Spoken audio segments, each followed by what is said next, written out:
Well, howdy, folks. On this episode of the Dusty Trails and Tall Tales podcast, we're live with Lane Warenski.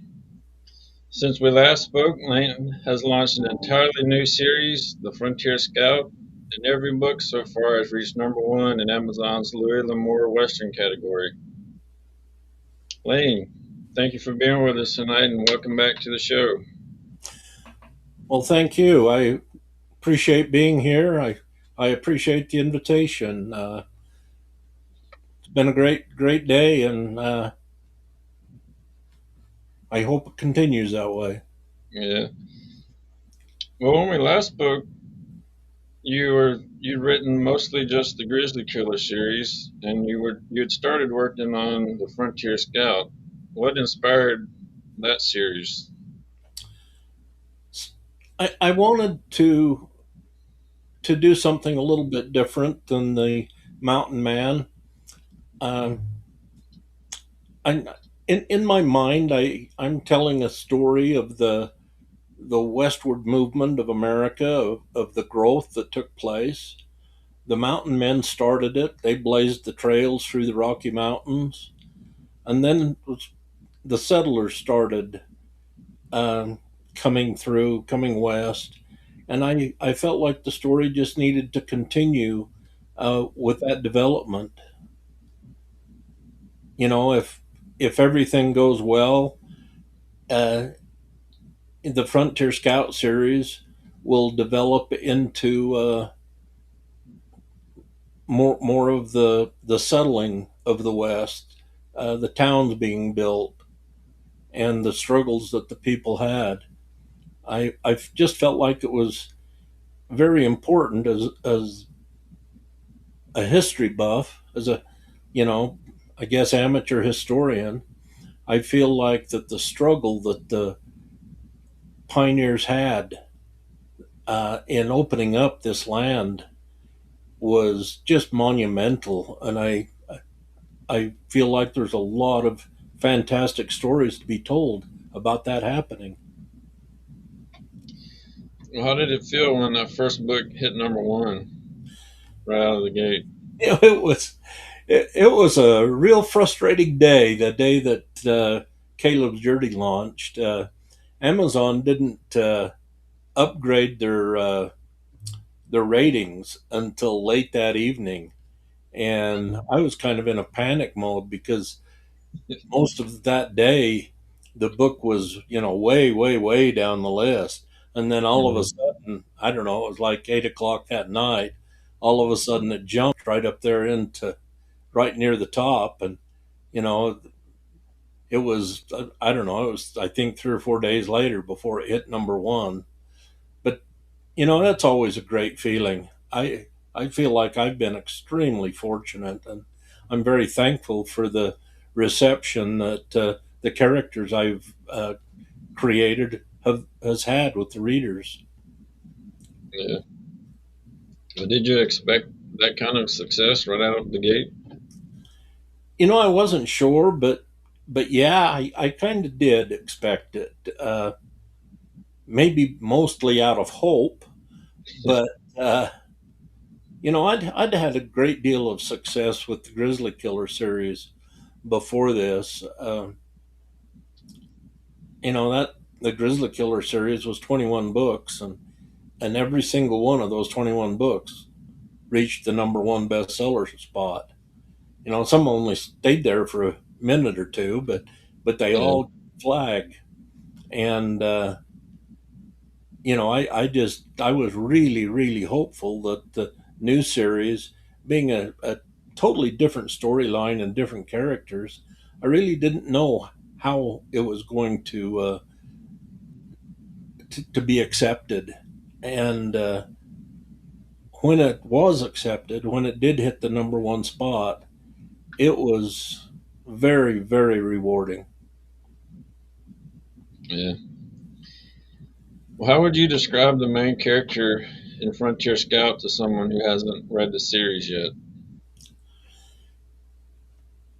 Caleb Miller uh, is just a young man with an exceptional memory with an exceptional IQ, uh, that was orphaned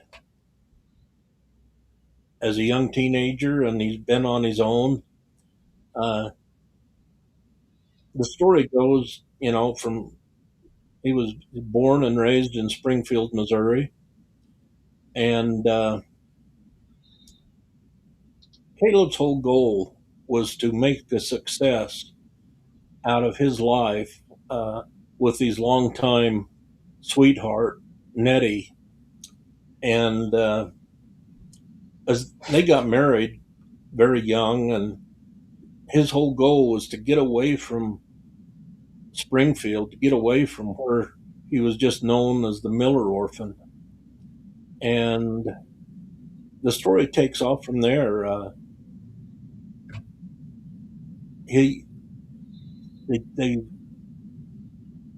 they join a wagon train that's heading out, and the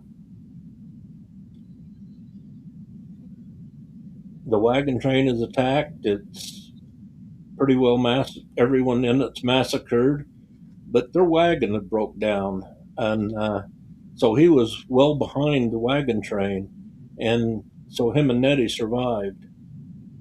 And it's it's the story of Caleb's growth, of his learning to be a scout, to understand the plight of the Indians, uh, and it's centered around Fort Laramie, now Wyoming, but when the time frame, the 1850s, it was Nebraska, it was in the Nebraska territory. Wyoming and Montana or Idaho didn't exist at that point in time, and it's just the growth of a young man, learning the ways of the wild, learning the frontier, and with his memory, uh, he's able to retain virtually everything he learns. And I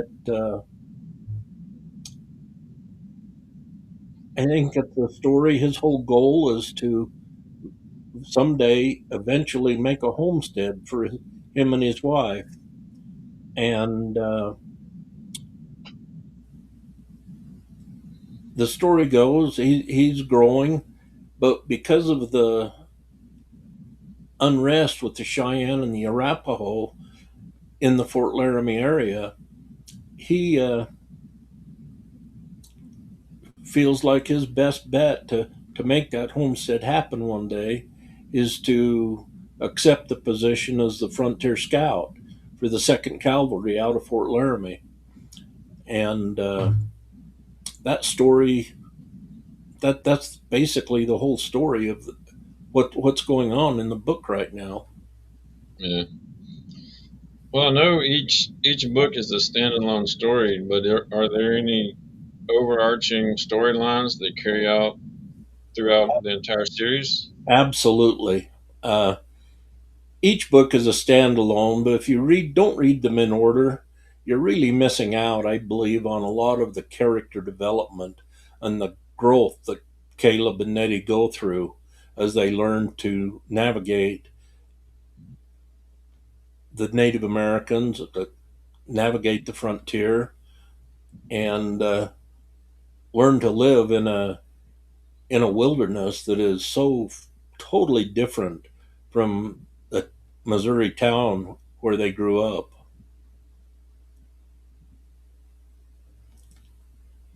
You've written books yourself.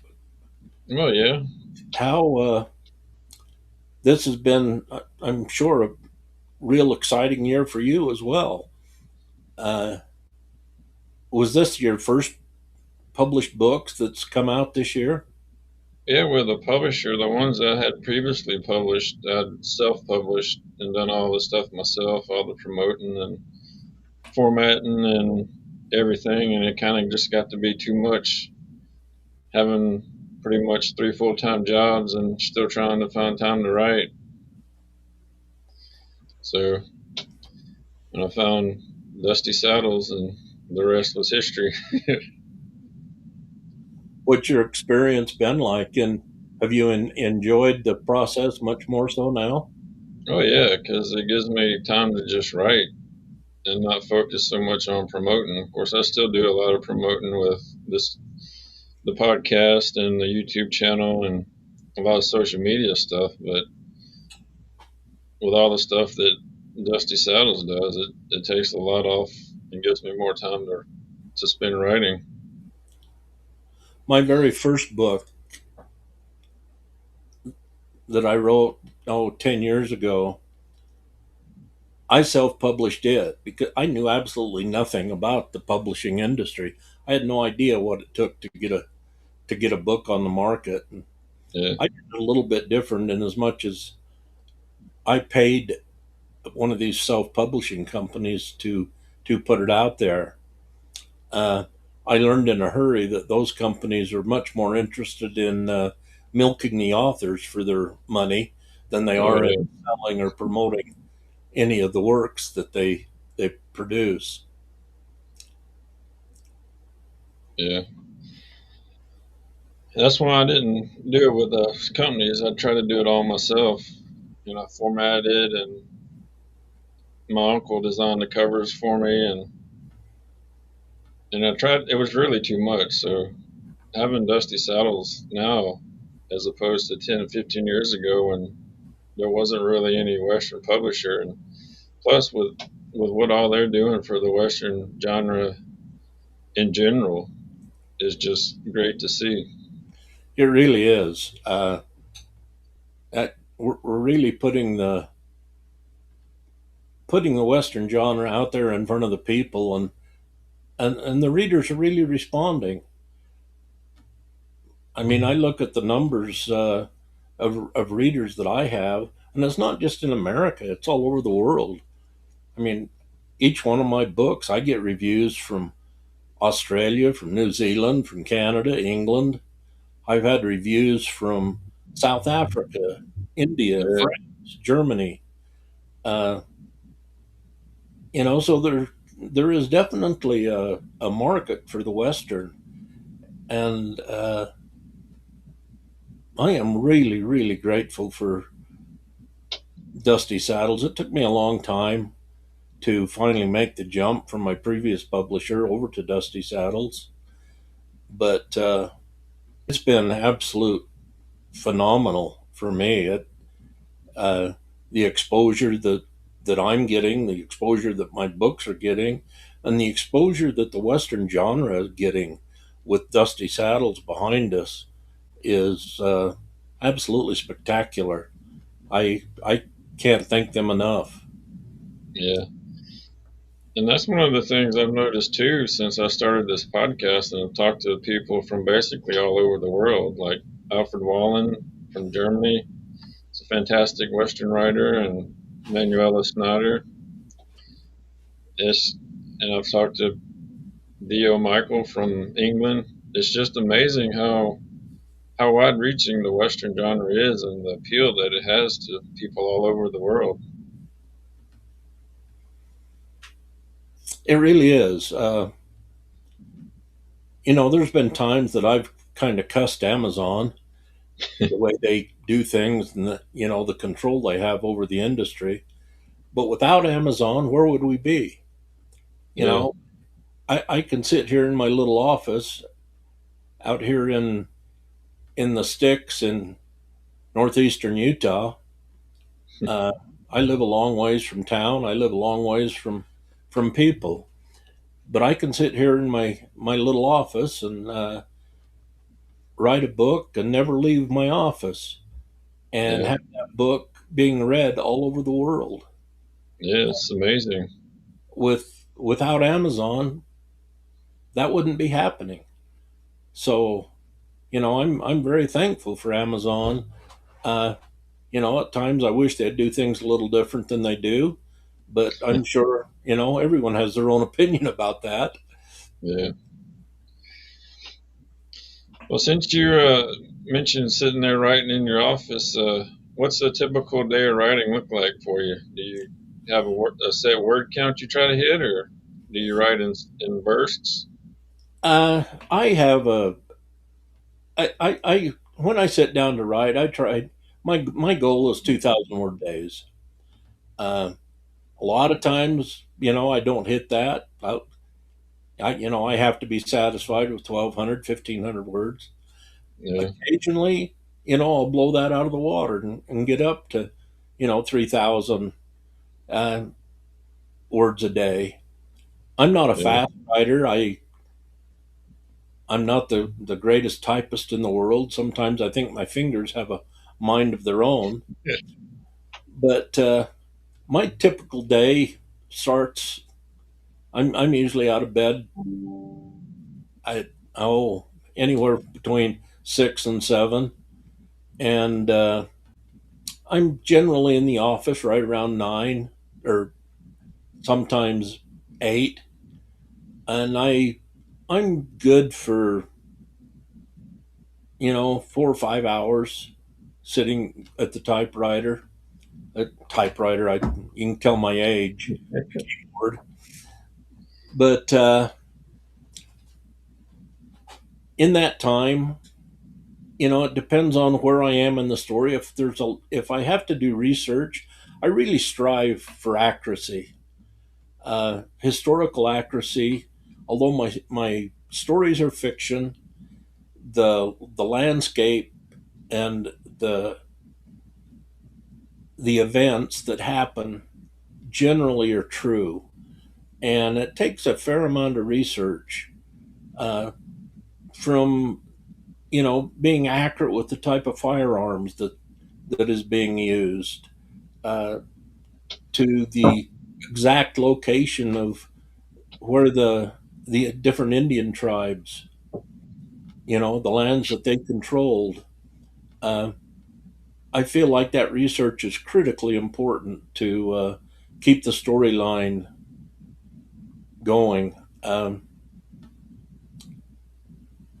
And so, sometimes I can spend 7, 8 hours sitting at my desk and only be writing for 3 or 4 of those hours, because the rest of the time I'm reading, making sure that what I am writing is accurate. yeah. Yeah, 2000 is kind of my daily goal as well. I don't always hit it either. I think I'm about 1,700 for the day, so I'm pretty close. This But time of year, I've been I didn't write a word today. It yeah, I spent a lot of time in my office today, but I've been creating Christmas labels for packages for our grandkids and great grandkids a lot of the day. well, you can count those as toward your word count.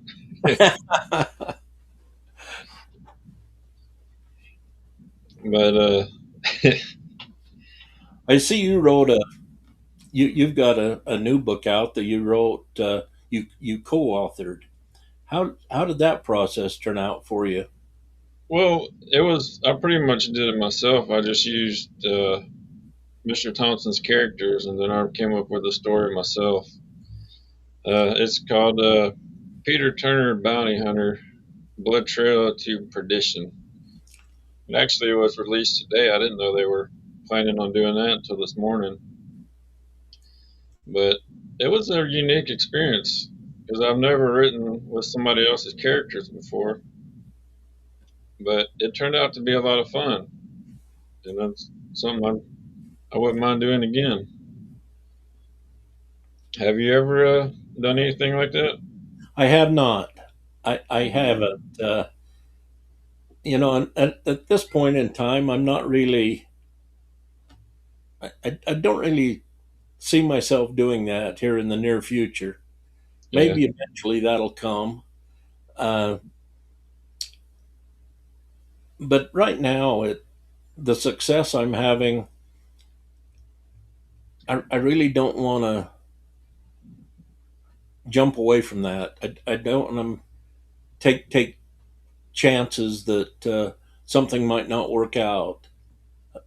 As yeah, long as the characters I've creating is doing as well as they are with the readers, I believe I'll just stick with the success pattern that I've developed so far.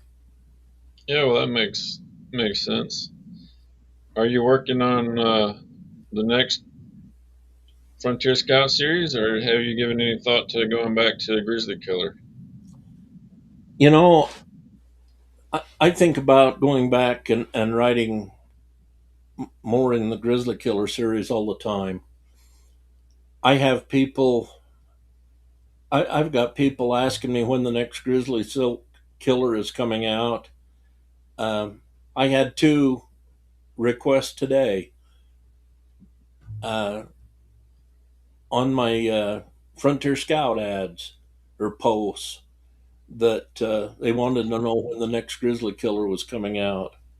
Yeah, It comes down to what you've got time to do.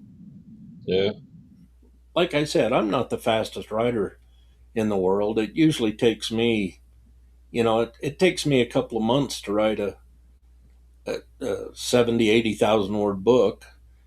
yeah, And after that, I have to reread it and make any corrections. Uh, I have a beta reader, a good friend of mine, uh, go through it and read it. And, we try to get it polished as much as we can before we send it in to have the copy editors go through it. So, the whole process ends up at, you know, like 3 months. And it's really hard for me to take that kind of a time frame away from the Frontier Scout series right now yeah, because Frontier Scout series is doing so well. Uh, People seem to want more of it, and yeah, I feel bad right now that I really don't have the time to do both, but I don't. You yeah. know, Well, that's understandable. I'm only one person, and I can only write so fast, and Yeah, so, I feel like it would be a mistake right now to to let off on the Frontier Scout series. I have yeah, started book 5 of the Frontier Scout series. I'm not very far into it. I'm only on chapter 2, but hopefully I hope to have it finished up. You know, I'm guessing sometime mid February. yeah. How long does That's, it take you to put a book out? well, mine are between 35 and 40, so it doesn't quite take me as long, but really it depends on how much time I can squeeze out because I still have a full time 40-hour a week job, and plus all the social media stuff I do and promotion. I try to write 2 or 3 hours a night, and if I can get 2,000 words a day, it takes me usually close to a month to have a one finished. And I'm kind of cheating right now because I'm working on two. One is the next Wesley Quaid series in this current series I have going, and the other one is going to be about Doc Holliday for the America 250 celebration. And so I'm trying to get about 1,000 words a day on each one and see how soon I can get them completed. But Yeah, I I haven't started writing on my chosen subject for the America 250 project for next year is Jim Bridger, yeah, and I've been reading. I've read a couple of biographies that was done on Bridger, uh, but I haven't actually started writing that as of yet. yeah, But I'm going to be doing the same thing. I think right after the first of the year, I'm going to be starting writing that as well. And but so I don't slack off on the Frontier Scout series. I'm going to try to do both books at the same time. yeah.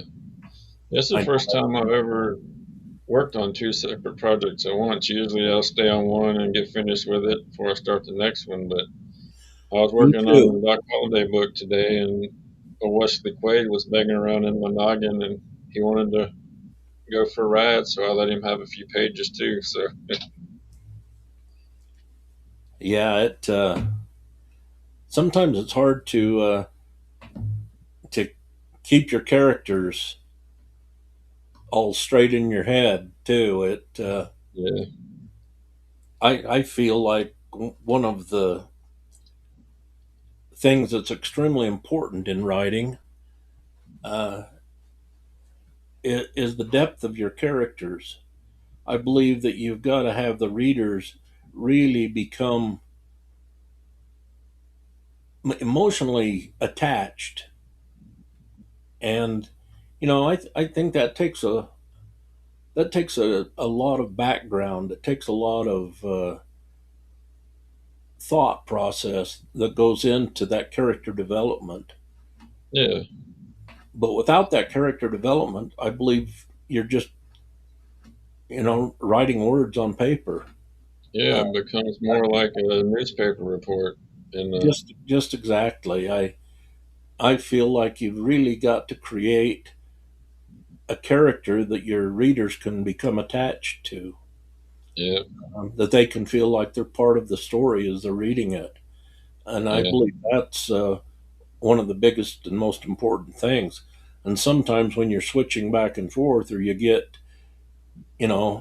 too many characters in your story, it yeah, gets to be quite an effort, quite a project in itself, just keeping the characters all straight and keeping their yeah, background straight. yeah. Well, that's another thing I wanted to ask you too, because the Grizzly Killer you write in first person, and the Frontier Scout is in third person. Which is your favorite to write in? Third person. Really? I wrote the Grizzly Killer series. I only wrote the first book in first person. Oh yeah, All the other 20 books in that series is all in third person. yeah, And I found, I liked telling the story in first person. hmm, I really did. I enjoyed that. But I found it extremely difficult to keep the slang, to keep the well, I don't know how else to say it other than just the slang, what I imagine an uneducated person, in the 1820s would talk like, and to yeah, try to keep that going through a whole book, I found it extremely difficult.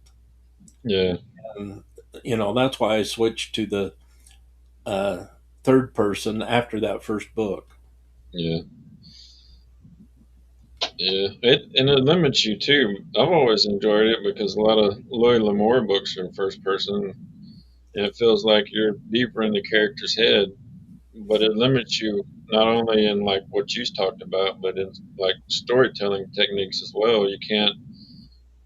The reader can only know what the character knows, and you can't show anything outside of it that's happening. That's very, very true. Uh, in that first book, it was very limited on the amount of characters in it. And, so that worked out much, much better. But as with the Grizzly Killer series, as Zach Connor's family grew and more characters come into the story, it would have been an absolute impossibility to tell that story in the first person, because you wouldn't been, just like you just said, you wouldn't be able to go into the thoughts and the thought process of all these other characters if you're in the first person. Yeah, yeah. I kind of enjoy going back and forth between both of them. In my last Wesley Quaid book, I always write him in first person, but I have other characters, and if I switch away from him, I'll go to third person from their point of view. And this latest Peter Turner book I did, it's entirely in third person. So I don't like staying in one constantly. I enjoy both, I guess. I enjoyed telling the story in first person. I really did. But like I said, where I'm where I'm dealing and where I was dealing with basically uneducated mountain men, I just found it extremely difficult to stay in that character through the writing of an entire, that first book I think ended up at about 91,000 words. And uh, to go that far in a character and then speaking in basically in a language that's quite foreign to you, I just found it was really, really difficult. My light just went out. There we go. Yeah. Yeah. Well, you also recently re-released a book called Trail of the Vanished, and I had a chance to read it, and I really enjoyed it. Tell us about a little bit about it. I wrote that, it's been, I guess, 8, 9 years ago. And when it was first released, it really had a lot of success. Matter of fact, it was in the top 10 of the Western sci-fi genre on Amazon for almost 2 full years. Well, Uh, and it was a lot of fun for me to write, but I started writing that just as a break. I wanted to try something new. I wanted to try something totally different. And although it had fantastic success, it was in an off genre, the Western sci fi genre. So it wasn't creating near the revenue stream that the Grizzly Killer series was. And so my publisher at the time basically didn't want any more of that stuff. He didn't want me venturing out away from what was selling so well with the Grizzly Killer series. But I did find it a very fun book to write. Trail of the Vanished. It it's a western through I don't know. I'd say 85%, 90%. yeah, It's back set in 1824. Uh, but the rest of it is in modern times. Um, and for those out there that don't know what it's about, Trail of the Vanished, it was two brothers. One just returned from a war in Afghanistan, uh, and in order to get close, they go on a camping trip, and a severe lightning storm comes over the Uinta Mountains here in northeastern Utah, and a lightning strike hits a tree that they're sitting under, basically, and it knocks them both out. When they wake up, the whole world around them has changed, and it's the story of them figuring out not only what has happened to them, but how to survive uh, in a world that is so totally foreign to them. And like I said, I had a lot of fun with it, and there's been a lot of great comments about it. I think the readers, those that have read it, I think they've enjoyed the story as well. yeah. A lot of the elements in it kind of reminded me of The Haunted Mesa by Louis L'Amour, which is one of my favorites. And then the overall storyline, I used to daydream when I was a kid about going back in time and living like a mountain man. And if that happened to me, I don't think I'd try too hard to come back. I think I think as kids, those of us that have lived the kind of lives here in the West that like I've lived, my whole life has been hunting and fishing and camping in the wilderness. Uh, that's been my lifelong love, and it still is today. My wife and I spend our summers now instead of roughing it or in a tent, we've got a big fifth wheel RV that we take up and live in for the summer. But this last summer we was spent 4 months, 4 full months, camped right on the edge of the wilderness in the Uinta Mountains, and Yeah, it it's inspiring. I take my laptop up there, and normally each summer I get a full book written while we're up there. yeah, yeah. It's some pretty country. Went to visit family in Idaho a couple of years ago, and we went up in the mountains and saw some moose, and I didn't want to come back. I feel very fortunate. I was born and raised here in Utah. I've I've been here on the western edge of the Rocky Mountains my entire life. The Uinta Mountains, which I look up out my office windows right over the top of my computer screen, I can see the Uintas, and it's the Uinta Mountains is a separate mountain range within the Rocky Mountains, and it's the only mountain range in the United States that runs east and west rather than north and south. Hmm. Uh, but it was the site of the very first Mountain Men Rendezvous in 1825. Uh, that was held on Henry's Fork on the north slope of the Uinta Mountains. And, where I've got the story of Zach Connors of Grizzly Killer set is right where a reservoir by the name of Meek's Cabin Reservoir sits today. And, Meek's Cabin, that was Joseph Meeks, the mountain man trapper. And, it's just an area that is still as wild as it was a couple of hundred years ago. The primitive area of the Uinta Mountains, it's a completely roadless area. The only access to go in there is, you know, either by foot or horseback.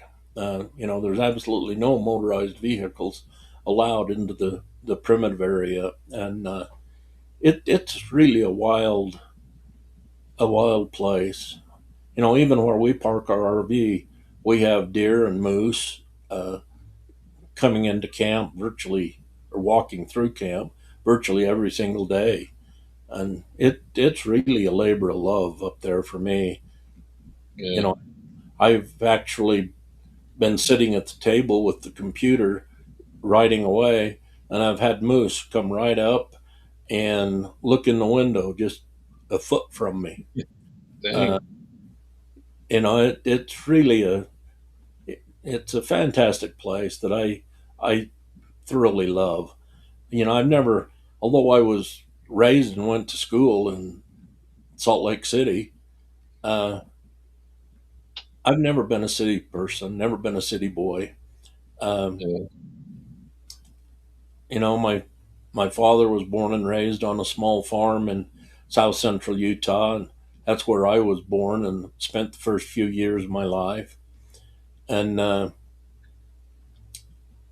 so all of my recreation from the time I was old enough to walk has been in the wilderness, has been in the mountains. Uh, going fishing, and my dad had taken me hunting deer and elk when I was small enough that I'd put my hand in his back pocket so he wouldn't leave me. He'd kind of help pull me along. Uh, so writing about this country is really a labor of love for me. yeah. Well, the your latest release, Keeper of the Arrows, came out this week, a couple days ago, wasn't it? Yeah, come out on Tuesday. How is how's it doing so far? Well, within 24 hours, it hit the number one uh, bestseller spot in Louis L'Amour Westerns, and as the last time I looked, today. It was number two in Western Fiction Classics. Oh wow. So it's been very well received so far. Uh, the There hasn't been reviews coming in as of yet. I expect them to start coming in within the next day or two. Give people a chance to read it. But Yeah. it, I believe it will be well received. I might be a little prejudiced, but I think it's a good book. Yeah. Well, other than the main characters, are there any characters that are your favorite? Uh, Any supporting characters? Absolutely. I've got a a 17-year-old teenage boy in a wagon train um, that I really enjoyed writing his character. Um, and him and a girl, to have a good story, you got to have a little bit of love Love interest? Yeah. in there as well. And his name is Tommy Johnson, and uh, they're moving west. They're going to Oregon because his mother had died, and his father was just having a real hard time in their homestead in Boone's Lick, Missouri. And it was just I thoroughly enjoyed those characters. I thoroughly enjoyed writing the story about Tommy and the girl that was part of the wagon train that he becomes real close to, and it I would say that was probably my favorite part of writing the book. Yeah. Well, what do you hope the readers take away from the Frontier Scout series? I really hope that they take away the extreme difficulty that the pioneers went through. Uh, I hope that I am doing the Native American community justice in trying to explain why they was attacking the wagon trains. Um, they as the white Europeans moved west, they was killing the buffalo. They was driving the buffalo away, and for the Plains Indians, the buffalo was their whole life, was their whole support system. Uh, Hmm. Without the buffalo, they couldn't survive. And I hope that the readers gets just a slight hint of the difficulty that the pioneers went through coming west and that the Indians faced as the pioneers come west. Uh, it was it was terribly difficult on both sides. And with the Oregon Trail, they say I read some historians that say there was a grave every mile. I've heard others say there was 10 graves every mile of the whole 2,000 miles of the Oregon Trail. Uh, that difficulty, I don't believe that, especially the youth of today, have any kind of an understanding of what those people went through to really build this country into what it is today. And I think that hardiness, that pioneer spirit, is why the U.S. has become the most powerful nation in the world. And I believe that I am very proud of my ancestors. They come to Utah in 1855. Um, Yeah. they suffered. They went through the difficult journey. They come from England all the way across and to Utah. When Utah was being very first settled. So I hope that the reader gets just a little bit of the hint of how difficult it was on both sides. of why the Indians was attacking the wagons, and why the hatred that was formed because of that on both sides. And I the Indians only knew one way of life, and they didn't want to change. And Yeah. it was basically the immovable force up against a immovable object. Only the Indians was the object, and the force was just too much for them. Yeah. Well, how far apart in time are your two series? And would you ever consider maybe a crossover, maybe a descendant from the I would Mountain love to Man? be able to do that, but unfortunately, my contractual obligations, I cannot do that. I cannot Hmm. use any of the characters of the Grizzly Killer series outside of that. Hmm. So it kind of puts a real limitation to what I could do with it in the future. Yeah. Uh, it I wish that wasn't the case, but it is. You know, Yeah. Well, it's understandable. we have to live with. Yeah. Well, once you finish a book, what do you do? Do you celebrate anyway when you type the end? Do you take a break or what? I normally take a break. As I'm fairly nonchalant when I start writing a book. I just kind of take it easy. But as the book gets to where I'm, within a couple of weeks of finishing it, I'm putting a lot of hours in and really pushing toward that finish line. And it usually takes me a few days, a week, sometimes two, before I want to get into the daily grind of, sitting at my desk for that long every day. But I also want to get started right away, and I might not write, I set 2,000 words a day, but, for that first week, I might only write 1,000 words, 500 words in some days. But Yeah. I want to keep that thought process going. And so I don't stop completely. Yeah. When you write, do you outline everything beforehand, or you just sit down and see what happens? I sit down and see what happens. One of the things that, uh, One of the things that really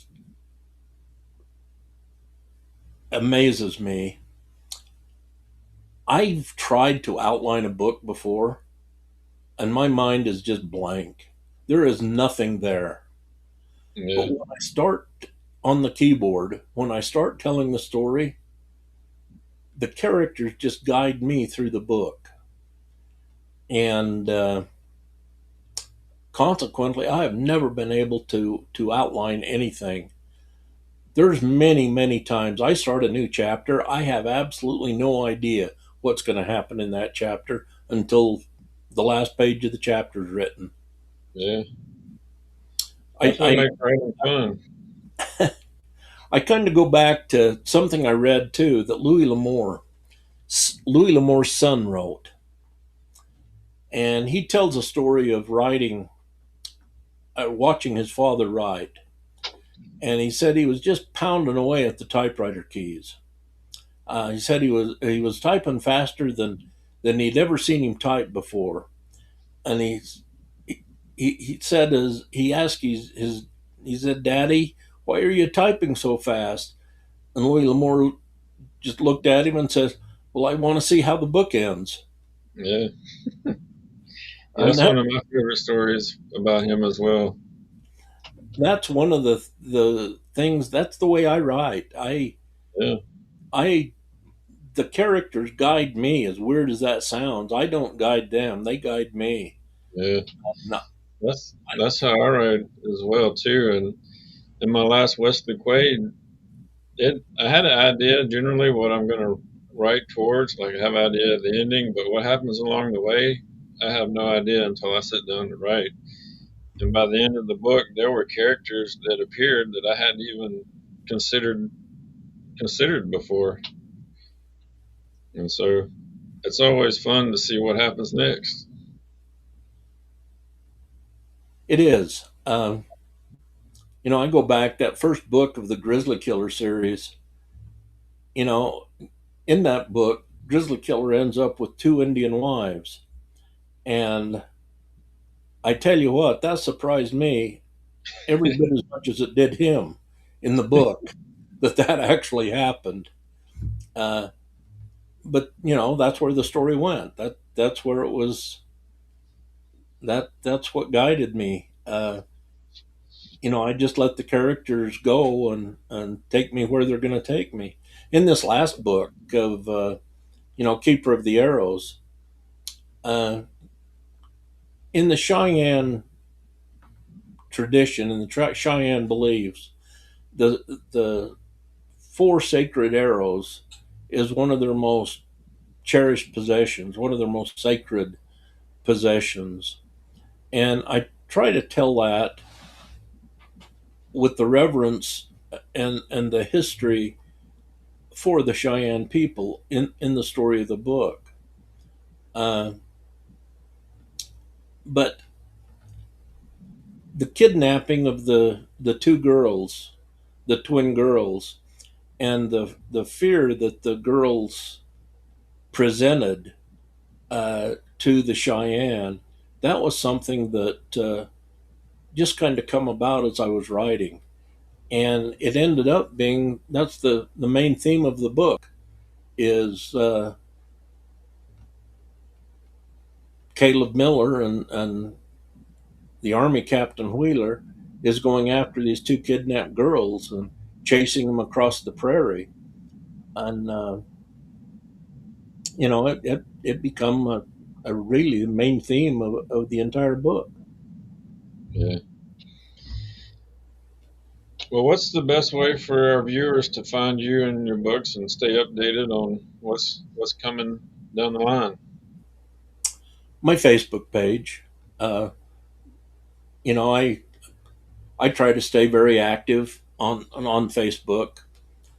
Uh, the Amazon authors page and the Facebook page is by far and away the best way for the readers to keep up with what's going on with my writing world. Alrighty.